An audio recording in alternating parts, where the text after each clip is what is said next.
Good morning बच्चों, आपका स्वागत है शांति कुंज ऑनलाइन क्लासेस में। पिछले वीडियो में हमने विद्युत धारा के रासायनिक प्रभाव में विद्युत धारा का उत्पादन पढ़ा था। ठीक है, आज हम आगे देखते हैं। आज हम जानेंगे कि विद्युत धारा रासायनिक परिवर्तन कैसे लाती है। ठीक है, पानी में जब इलेक्ट्रिक करंट पास होता है तो यह स्वयं अपघटित होकर धनावेशित हाइड्रोजन आयन यानी H+ आयन और ऋणावेशित हाइड्रोक्सिल आयन यानी OH नेगेटिव आयन बनाता है। ठीक है, किंतु यह अपघटन बहुत छोटे स्तर पर होता है। तो H+ आयन और OH नेगेटिव आयन जो है ना, इनकी संख्या बहुत कम होती है और जल विद्युता उदासीन होता है।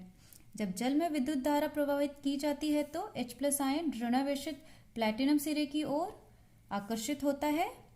यहाँ यह विद्युत आवेश प्राप्त कर उदासीन हाइड्रोजन अणु बनाते हैं। ठीक है, यानी कि जब करंट को हम पानी में पास करते हैं तो H+ आयन जो होते हैं वो नेगेटिव चार्ज की तरफ बढ़ जाते हैं। ठीक उसी तरह से जब करंट पास किया जाता है तो हाइड्रोक्सिल आयन यानी कि OH नेगेटिव आयन जो है वो धनावेशित यानी कि पॉजिटिव टर्मिनल की तरफ, पॉजिटिव चार्ज की तरफ अट्रैक्ट होने लगते हैं। यहाँ से विद्युत आवेश त्याग कर उदासीन हाइड्रोक्सिल बनाता है जो संयुक्त होकर ऑक्सीजन गैस देता है। ठीक है बच्चों, घोल में विद्युत के प्रवाह से संबंधित शब्दावली देखें।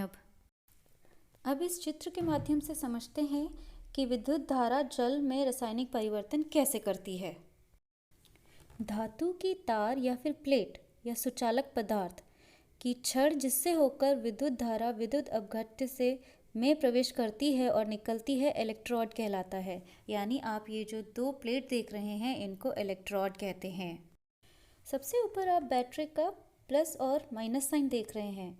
तो बैटरी के ऋणात्मक सिरे से जुड़ा इलेक्ट्रोड कैथोड होता है, यानी कि जो नेगेटिव टर्मिनल है वो कैथोड से जुड़ रहा है, और उसी तरह से धनात्मक सिरे से जुड़ा इलेक्ट्रोड एनोड कहलाता है, यानी पॉजिटिव टर्मिनल एनोड होता है।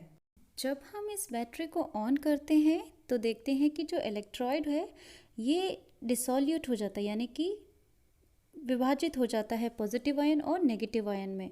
तो जो पॉजिटिव आयन होते हैं वो कैटायन कहलाते हैं और जो नेगेटिव आयन होते हैं उन्हें एनायंस कहते हैं। विद्युत धारा प्रवाहित होने पर किसी विद्युत अपघट्य रसायन के टूटने की प्रक्रिया विद्युत अपघटन, विद्युत विच्छेदन या फिर इलेक्ट्रोलिसिस कहलाती है। कहने का मतलब ये है कि जब करंट किसी भी सब्सटेंस में पास होता है तो उसमें कुछ केमिकल चेंजेस आते हैं। आइए अब जानते हैं कि कॉपर सल्फेट घोल का विद्युत अपघटन कैसे होता है। इस इलेक्ट्रोड के घोल में कॉपर और सल्फेट विद्यमान है। जब करंट पास होता है तब कॉपर सल्फेट जो है कॉपर आयन और सल्फेट आयन में वियोजित हो जाता है। इसके बाद कॉपर आयन धनावेशित कैथोड की ओर गमन करता है, जहां ये इलेक्ट्रॉन ग्रहण करके कैथोड पर इकट्ठे हो जाते हैं। दूसरी तरफ एनोड पर कॉपर धातु इलेक्ट्रॉन को त्याग कर कॉपर आयन बनाती हैं जो कैथोड पे की ओर गमन करते हैं और वहां पर जमा हो जाते हैं। इस पूरी प्रक्रिया में सल्फेट आयन किसी तरह का भाग नहीं लेते हैं।